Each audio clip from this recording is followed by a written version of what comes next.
তৈরি করা, তাই কিনা? এই মসজিদ কি জন্য? ইবাদত। একা নাকি সম্মিলিত হবে? সম্মিলিত হবে। যদি একা একা ইবাদত করার জন্য বড় হইতো তাহলে সবাই তো বাড়িতে নামাজ পড়তো। এখন দেখেন এখানে বিষয়টা দেখেন যে আমি যা একটা বললাম যে আমরা বিচ্ছিন্ন হয়ে যাই, আমাদের ভিতরে ওই মুসলমানিত্ব না নিয়ে যে উদ্দেশ্যে আল্লাহ আমাদেরকে সৃষ্টি করেছেন সেটা ভুলে দিয়ে আজকে আমরা কি করি, এই মুসলমানের ভিতরে আমরা বিভিন্ন পার্থক্য তৈরি করে ফেলছি। ইন্নামাল মুসলিমুনা ইখওয়া, আল্লাহ বলেন যে প্রত্যেকটা মুসলমান কি ভাই ভাই, তাই না? কিন্তু দুঃখের বিষয় হলো যে গত 16 বছর 17 বছর আমাদের ভিতরে এই ভ্রাতৃত্ববোধ ছিল না।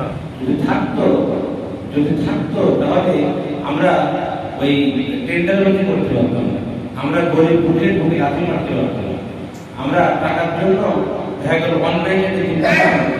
অন্যায়ভাবে এক ভাইকে আমরা হত্যা করতে পারতাম না, অন্যায়ভাবে আমরা জেলে ভরতে পারতাম না, অন্যায়ভাবে আমরা ফাঁসির কাছে দিতে পারতাম না, অন্যায়ভাবে আমরা গুম করে আমরা আইনে ঘরে বছরের পর বছর দরজা করতে পারতাম না, ঠিক কিনা? ঠিক। তাহলে আমাদের কি বলছেন যে ওয়াতাসিমু বিহাবলিল্লাহি জামিআ ওয়ালা তাফাররাকু, আমাদেরকে একত্রিত হতে হবে, কোরআন এবং হাদিসকে সামনে রেখে একত্রিত হতে হবে এবং বিচ্ছিন্ন হওয়া যাবে না। কথা বুঝতে পারছেন? এখন আপনাকে এটা ভাবতে হবে, প্রথমে হচ্ছে আপনি মুসলমান, আপনার কাজ কি এক ভাইকে ঘায়েল করা, এক ভাইকে অত্যাচার করা? আপনার কাজ কি অন্যায়ভাবে আত্মসাৎ করা, কোটি কোটি হাজার হাজার কোটি টাকা লুট করা, লুটপাট করা? এগুলো কি আপনার কাজ? আপনি মুসলমান, আপনি হিসাব করে দেখবেন, আপনি যে গাড়ি করতে পারবেন। বুঝতে পারছেন বিষয়টা? এই জন্য আমাদেরকে এগুলো করা যাবে না। ভাবতে হবে দুনিয়াতে, আমি সবসময় বয়ান করে বলি যে একদিন আমরা ছিলাম না, কিন্তু এখন আসি আবার থাকবো না। এটা মাথায় রাখতে হবে যে আমাদের ডেস্টিনেশনটা কোথায়, আলটিমেটলি আমরা কোথায় যাবো, পরকালে আল্লাহর কাছে আমাদের যাওয়া যায়। প্রত্যেকটা সেকেন্ড, প্রত্যেকটা মিনিট, প্রত্যেকটা ঘন্টা, প্রত্যেকটা দিন, মাস, বছর, প্রত্যেকটা হিসাব কিন্তু আল্লাহর কাছে আপনার দেওয়া লাগে। এখন বুঝেন আপনি কি শয়তানের পথ অনুসরণ করবেন নাকি নবীর আদর্শ অনুসরণ করে জান্নাতে যেতে চান? এটা আপনার দায়িত্ব, আপনার সিদ্ধান্ত।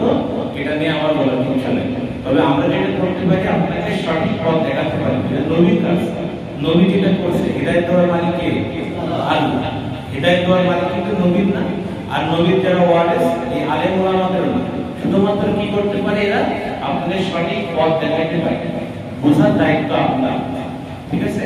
এই জন্য আমরা আমাদের ভিতরে, আমি আশা করি যে আমাদের যে দলই করে না কেন, যে যাই করে না কেন, আমাদেরকে খেয়াল রাখতে হবে আমি মুসলমান, আমার দ্বারা যেন বড় ভাই অন্যায় ভাবে কষ্ট না হয়। বুঝতে পারছেন বিষয়টা? আর সবসময় চেষ্টা করতে হবে যে কি হবে এই আল্লাহর জমিন, আল্লাহর দ্বীনকে বাস্তবায়ন করা যায়। আমরা চেষ্টা করবো নিজে নামাজ পড়বো, নিজে ভালো কাজ করবো এবং অন্যকে উৎসাহিত করবো সেজন্য নামাজ পড়ে, ভালো কাজ করে, সেজন্য ইসলামের সমর্থন করে, সেজন্য আল্লাহ রসুলের যারা, আল্লাহ রসুলের পথে যারা মানুষকে আহ্বান করে, আল্লাহর পথে যারা আহ্বান করে, সেজন্য তাদেরকে সমর্থন করে, যেন ক্ষমতা কাফের মুশরিকদের জন্য সমর্থন করে না করে।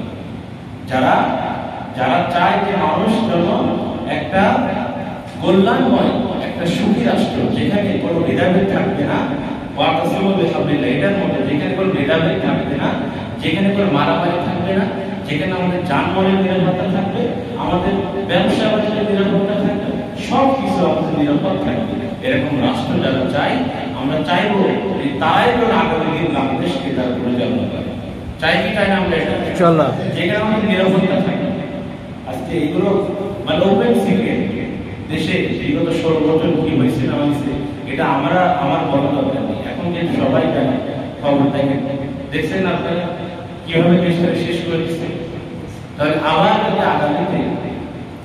যদি আগামীতে এইরকম কোয়ালিটিফুল মানুষ যদি ক্ষমতায় আসে, দেশের দায়িত্বভার নেয়, তাহলে দেশটার অবস্থা কি হবে? আল্লামা সাঈদ রাহিমাহুল্লাহ একটা কথা বলতেন যে 12-13 ঘন্টা রোজা রাখার পরে, 12-13 ঘন্টা রোজা রাখার পরে যখন ইফতারের প্লেট সামনে আসে, তখন কি মনে হয় যে যে পেলেট শুনতে কে থাকে, ঠিক কি না? তাহলে বিগত দিন হিসাব করে যারা 15-16 বছর খায় না, যারা 15-16 বছর খায় না, এদের অবস্থাটা কি? এখনই খাওয়া শুরু করছে, ঠিক কি না? কথা বলেন, এখনই খাওয়া শুরু করছে না? এটা কি মিথ্যা কথা বলছি? না, মিথ্যা কথা বলছি। মিথ্যা কথা বলার দরকার নেই, আপনারা জানেন সব জায়গায় নিয়ে।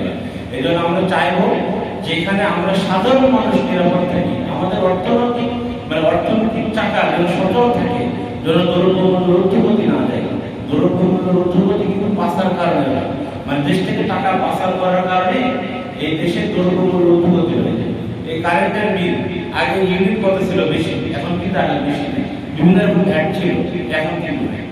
তো এই জন্য আমরা চাইবো যারা সৎ, যোগ্য, ক্ষুধার্ত না পাওয়া, যারা সত্যিকার অর্থে নিঃস্বার্থভাবে মানুষের জন্য কাজ করতে চায়, এরকম মানুষকে আমরা আগামী দিনে এই রাষ্ট্রীয় পরিচালনার দায়িত্বে আমরা পৌঁছাই দিতে পারি। এই জন্য আমরা সবাই ঐক্যবদ্ধ হবো ইনশাআল্লাহ। পারবো ইনশাআল্লাহ? আল্লাহ আমাদেরকে কবুল করুন। আর পরিশেষে যে কথা, যে যারা জুলাই এই যে গণঅভ্যুত্থানে যারা জীবন দিয়েছে, তাদের তো আসলে ভুলে যাওয়ার কোনো সুযোগ নেই, তাদের ভুলে যাওয়ার কোনো সুযোগ আছে না। আজকে এরকম একটা অনুষ্ঠান এখানে হইতে জীবনে পারতো না, পারতো না। ইফতার মাহফিল বন্ধ করা হয়েছে, হয়েছে না? মিথ্যা কথা এটা না।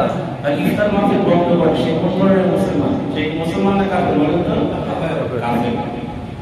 হিসাব মিলাই নিয়ে তাহলে যারা এই যে আমাদের প্ল্যাটফর্ম তৈরি করে দিল মুসলমানদের জন্য, যে আমাদের জমিটাকে উর্বর করে দিল ইসলাম কায়েম করার জন্য, তাদেরকে বলা যাবে না। আমরা তাদের আত্মা, তাদের রূহের মাগফিরাত কামনা করি।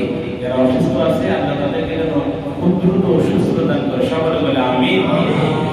ঠিক আছে, আমরা ইনশাআল্লাহ এখন দোয়া করব। আল্লাহুম্মা সাল্লি